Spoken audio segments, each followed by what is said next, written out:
And also we left out. We had a lot of NFL guys who have played along the years too. Yeah. Yeah. Yeah. A lot of big name guys. Yeah, we've had Jason Taylor play with us. Julius Peppers. Oh wow, okay. John Vilma. John Vilma. EJ Manuel. Yep, EJ Manuel. Who else have we had? We've had Tim Hardaway Jr. Yep. As far as NBA players, Tim Hardaway Jr. Carlos Arroyo, Raja Bell. Ray Allen, Raja Bell, Derek Bowers, Carlos Arroyo. And we even had some big-time college players, too, like the guy that was playing for Michigan State, who's now Miles. Miles. Last name was Miles. Yeah, Miles. He's in the NBA. Bridges. Yeah, Miles Bridges. Miles Bridges. Oh wow, Miles Bridges has been. So you guys have had a lot of names come through.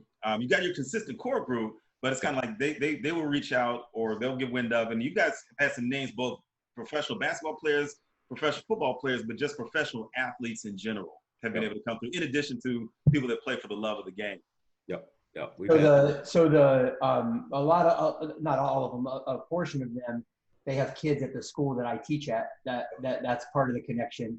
Also, when they find out, that there's a professional athlete, when they find out there's something that's organized, safe, it's not going to be a distraction.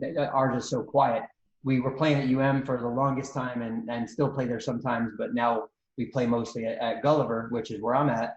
And, it's a nice kind of getaway for them. They don't have to worry about anything. And I think that we have a good reputation, for the game and for the atmosphere. So I think anybody who's in our area, whether they live here or are just visiting, they're going to find out about it and they're going to want to be part of it, because there's not, like London said, there's not a lot of these groups out there. I've been fortunate to be part of 2 of them in my life, and they were both great. Absolutely. Well, I want to ask you one follow-up question to that before we segue into our kind of closing discussion topic, and that is, just real quick, we're going to go around. I'll start with Manny. I'll go to London, and I'll finish up with Matt. Who was the best pro football player, basketball-wise, that came and ran with you guys? So, when I was in Boca, it was definitely Chris Carter. He could really, really play. Like he could, and he was so strong and to handle the ball. But since we've been at Gulliver more recently, they said Julius Peppers. I don't know that I've ever seen a guy that big, and he's big. And I don't think I've ever seen a guy that big move that well, have such a soft touch, and really just like know how to play. He was really, really good. Wow.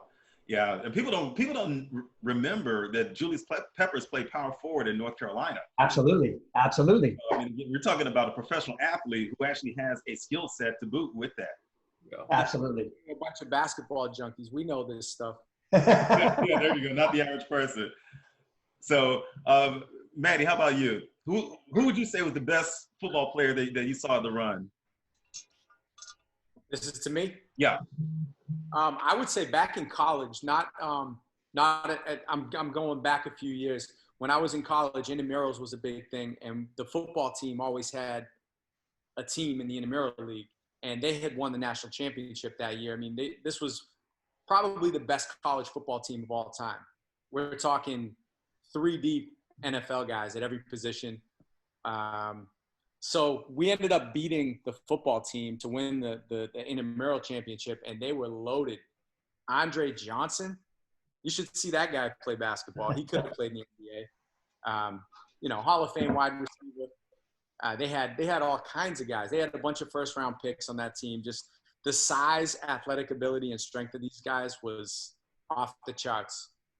So for the record, people know that Andre Johnson is one of my favorite all-time receivers. That's just a stud. He just looks like he could do it all. He played high school ball at Miami High with one of my best friends, Marcus Barnes, who's also played with us. And Andre's just a freakish athlete. They called him the Freak. That was his nickname at UM. Say less. That's all he needs to be said. London, how about you? Out of the guys you saw that came through your run, or came through the run you guys are normally playing at, who was the best football player out there? I think I gotta agree with Manny. I think now Jason Taylor, I played with him more than Julius Peppers, and Jason is an athlete, and as you know, because we played, Jason was on our team in Yeah. the Shaq thing, right? Yep. So he's an athlete, and he's a hell of an athlete, and he's a great teammate as well. But I gotta say Julius Peppers as well. I mean, the guy is just so big. We got some guys that aren't very small. Now, at the time when Julius was there, I don't think Mashburn was there, but we had a guy named Dexter Van Zandt who's a pretty good sized guy, and can play and is strong. And Julius acted like he wasn't even there. I mean, it was pretty amazing what he was able to do. But he's also a very good teammate too, because he's not a selfish guy. Most of the guys that play, like I said before, they want to win, but we're all out there to enjoy the game. That's why we're there. And Julius was one of those two. So I would say in my opinion, as far as football players that have come through our run, he's been the best. Yeah. So you know what? We had some good conversation. I know I wanted to segue into our last topic, and that is the return of the NBA. But I have one more follow-up question, because this is some good juicy stuff, some good information, because again, we're here in the Midwest. And we think, basketball is king. I've actually been up to the Rucker in New York, and I've seen them play. I try to make it out to all the local courts whenever I'm traveling. But I do want to ask you this. What was the best matchup that you saw at your run? Where you guys just kind of backed off and said, okay, we're just going to let these two guys go at it? Me in London. You're in London? Yeah. I agree with Manny. Him and I probably. There's been times there's been a time when we didn't have any bigs, like, one or two bigs. We played several games. The bigs retired, and it was all, guys, Manny, and my height, 6'2" and under. And I would yell over to the bigs, you guys better get your high-speed cameras out, because this game's about to go to another level. We don't have any bigs running up and down the court. But, well, I can tell you right now, if you're in our gym and the game is to 9 or 7, first game might be 11, second game might be 9, depending on how many people are there, which we have strict rules. If you're there at game point and it's Jamal Mashburn versus Ray Allen, or it's we have some other like guys that played overseas and they're matched up with Ray and they're trying to prove that they could have been him. Yeah. And he's just ready to go. And that game point is going to be serious every time. And when you want to talk about guys that come through in the clutch every single time, and you're like, how do they do it every time? Like, do they ever miss the game winner? And they don't. And it's fun to watch that. And there's been some really good ones. Carlos Arroyo versus Ray versus Mash. Back when Timmy was there, Timmy versus anybody for game. I mean, when those game winners are a lot of fun. Yeah, we've had, to echo what Manny is saying, we've had some of those situations where you're not in awe throughout the whole game, because all of us are wrapped up in the game, especially if we're on the court. But when it gets down to the wire, when it gets down to game point, everybody in the gym, it's kind of like when Jordan was on the floor. Everybody in the gym knows who's going to get the ball. So you do what you can. You try to do what you can to stop it. But, usually you can't do it. And those guys, if you get lucky and they miss that first shot, they better not get another chance, because they're not going to miss it the second time. One of the things that we didn't mention is that we have guys who are really young there as well. So the young guys are really hungry, and they go hard at everybody, where like Mashburn might take it easy a lot of the game. He's not Jamal Mashburn you saw play at Kentucky or play in the All-Star game in 1992. You know what I mean? Or actually, no, he was in college in 92. But you know what I'm saying? Yeah. You're getting guys who are kind of coasting a little bit, and then game point, they take over. But you take a guy who we haven't mentioned, Jamal Mashburn Jr., who Manny coached in high school. He's going to University of Minnesota. He's 18 years old. I mean, trying to cover that guy for I'm 42, It's a tough matchup. He's a really good basketball player, and he's trying to work on his game, and he's not coasting. He's going hard. So, we also had, I remember, Jawan Howard Jr., and he was on the Heat Summer League team that year. So, I mean, this is a guy who's in his prime. he's trying to make the Heat roster, and he's practicing with us. I mean, he's not giving us any freebies. No. You know, he's going hard. So those are the guys to me who are actually the toughest, because a guy like Mash and Ray, they're not trying to show us up. They're not trying to take advantage of the matchup. You know, they're out there chilling. It's those guys, those young, hungry guys. They're tough. Raj probably went the hardest. Like Raj probably goes the hardest. Raja Bell. Like he doesn't go out there and like show, like he doesn't like shine like crazy and like score every bucket, but he just goes hard, and he'll just put you in the wall and just keep going. Yeah. Raja Bell seems like he has one gear, and that's competitive. Just I'm coming for your ass. Yes, he's going. Exactly why he had a great NBA career is because of that.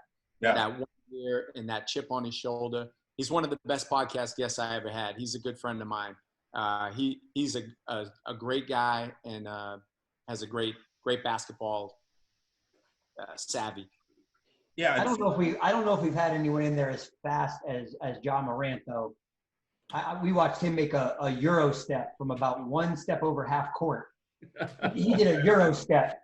He was half court to the 3-point line and then at the rim with the next step, and you're like, what just happened? He's in like half sweatpants. He just came to chill, and I'm like, what is going on? and that's why when I have conversations with a lot of people. You know, I've been blessed to see a lot of basketball across the country because I travel. But when I travel, I try and make it out to just the local areas and talk to people and get a pulse for the basketball world. And I tell people all the time, there is a difference between a professional athlete and a really, really good basketball player. And guys will say, "Oh man, I could have made it to the NBA. I don't even need a number on the back of my." No, bro, just stop it. I mean, yeah, you might have those 1 or 2 what if stories, but stop it. There is a reason why these guys are professional athletes, and to see them, even a really high level college player versus a professional athlete, there's a huge disparity. There's a huge gap between the two. So, hearing these stories about Jamal Mashburn and Ray Allen, and especially the story about John Morant, who is one of my favorite players that's coming to the league over the past few years, it's eye-popping, to hear to get this firsthand information and these stories, because, these are the things that you don't always hear, or they really, the raw and uncut way that you're expressing it, really shed some light on how good these guys really are, especially where they're in a non-controlled environment where they can kind of let go and let their game speak for themselves. Unbelievable. I just remembered a funny story. Tim Hardaway, who is very competitive, but he can't move like he used to. He has bad knees. Mm-hmm. He was covering a younger guy named Felipe, who can play. Do you guys remember this? Felipe was probably like the best player on his team, and Tim was the best player on his team, so they were matched up. Okay. But Felipe was probably 30, and Tim was 44 or something. I don't know. And Felipe tried to cross him over for game point, and Tim grabbed Felipe, and Felipe went to the floor because Tim's strong. Yeah.